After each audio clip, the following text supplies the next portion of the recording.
Assalamualaikum warahmatullahi wabarakatuh. Anak-anak yang sholih wa sholihah, bertemu lagi pada kesempatan kali ini dalam pembelajaran pendidikan agama Islam dan budi pekerti kelas 5. Mari kita baca doa dulu bersama-sama. Bismillahirrahmanirrahim. Raditu billahi robba wa bil islami dina wa bi Muhammadin nabiyya wa rasula. Rabbi zidni ilman nafi'an warzuqni fahman wasi'an. Adapun kompetensi dasarnya yaitu memahami nama-nama Rasul Allah dan Rasul Ulul Azmi. Indikator pencapaian kompetensi yaitu menjelaskan nama-nama Rasul Allah dan Rasul Ulul Azmi.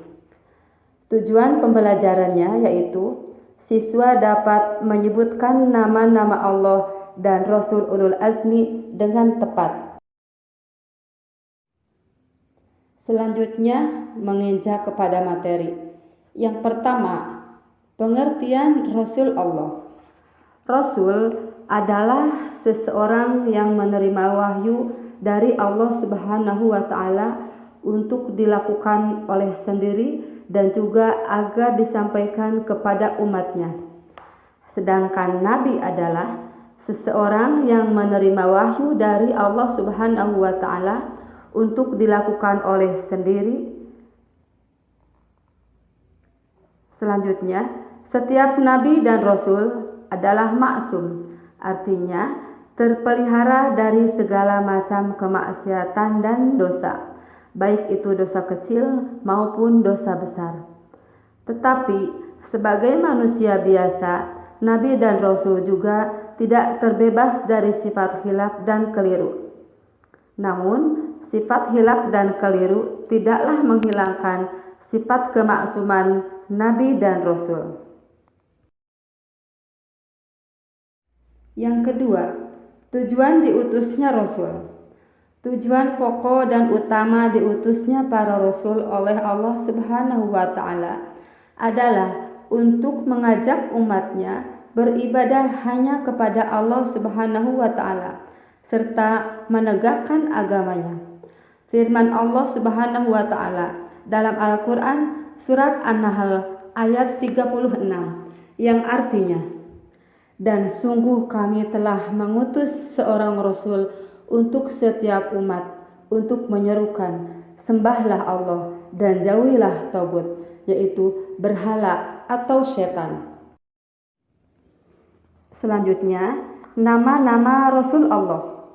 Adapun Rasul-Rasul yang diceritakan oleh Allah Subhanahu wa Ta'ala kepada kita, jumlah hitungannya ada 25 orang, yaitu 1. Nabi Adam alaihissalam, Nabi Idris alaihissalam, Nabi Nuh alaihissalam, Nabi Hud alaihissalam, Nabi Soleh alaihissalam, Nabi Ibrahim alaihissalam, Nabi Lut alaihissalam, Nabi Ismail alaihissalam, Nabi Ishaq alaihissalam, Nabi Ya'qub alaihissalam, Nabi Yusuf alaihissalam, Nabi Ayub alaihissalam, Nabi Syu'aib alaihissalam, Nabi Musa alaihissalam, Nabi Harun alaihissalam, Nabi Zulkifli alaihissalam, Nabi Daud alaihissalam, Nabi Muhammad.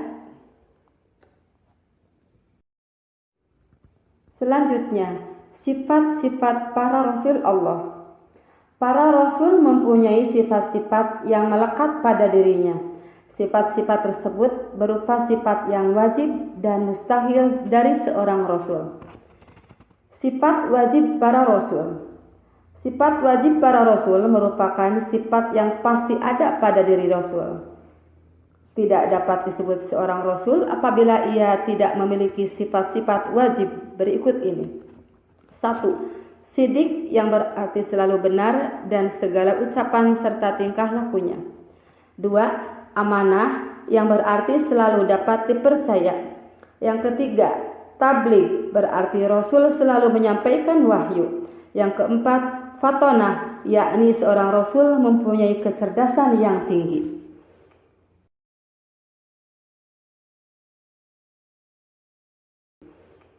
Yang selanjutnya, sifat mustahil para rasul. Sifat mustahil para rasul merupakan sifat yang tidak mungkin ada pada diri rasul. Sifat mustahil merupakan lawan dari sifat wajib. Berikut ini sifat-sifat mustahil rasul. 1. Kidzib, yakni mustahil seorang rasul itu akan bohong atau dusta. 2. Khianah, yakni mustahil seorang rasul akan berkhianat. 3. Kitman, yakni mustahil seorang rasul itu menyembunyikan kebenaran. 4. Baladah, yakni mustahil seorang rasul itu bodoh. Demikianlah materi tentang mengenal rasul untuk kali ini. Selanjutnya, kesimpulannya adalah rasul yaitu seseorang yang menerima wahyu dari Allah Subhanahu wa taala untuk dilakukan oleh sendiri dan juga agar disampaikan kepada umatnya. Sedangkan nabi adalah seseorang yang menerima wahyu dari Allah Subhanahu wa taala untuk dilakukan oleh sendiri. Tujuan diutusnya rasul yaitu tujuan pokok dan utama diutusnya para rasul oleh Allah Subhanahu wa taala adalah untuk mengajak umatnya beribadah hanya kepada Allah Subhanahu wa taala serta menegakkan agamanya. Kemudian nama-nama Rasul Allah yaitu yang disebutkan oleh Allah kepada kita jumlahnya ada 25 orang. Selanjutnya, sifat-sifat para rasul. Yang pertama, sifat wajib para rasul. 1. Sidik yang berarti selalu benar. 2. Amanah yang berarti selalu dapat dipercaya. 3. Tabligh artinya menyampaikan. 4. Fatonah yakni mempunyai kecerdasan yang tinggi. Adapun sifat mustahil para rasul, yang pertama kidzib yaitu mustahil seorang rasul itu akan bohong atau dusta. 2. Khianah yakni mustahil seorang rasul akan berkhianat. 3. Kitman yakni mustahil seorang rasul itu menyembunyikan kebenaran. Yang keempat, baladah yakni mustahil seorang rasul itu bodoh. Nah, anak-anakku sekalian, untuk penugasan dari ibu yaitu kalian selanjutnya silahkan menghafal nama-nama Rasul Allah di rumah. Demikianlah pelajaran kita hari ini. Semoga bermanfaat dunia akhirat. Mari kita sama-sama baca doa sesudah belajar. Alhamdulillahirabbil alamin. Subhanakallahumma wa bihamdika asyhadu an la ilaha illa anta astaghfiruka wa atubu ilaik. Terima kasih. Wassalamualaikum warahmatullahi wabarakatuh.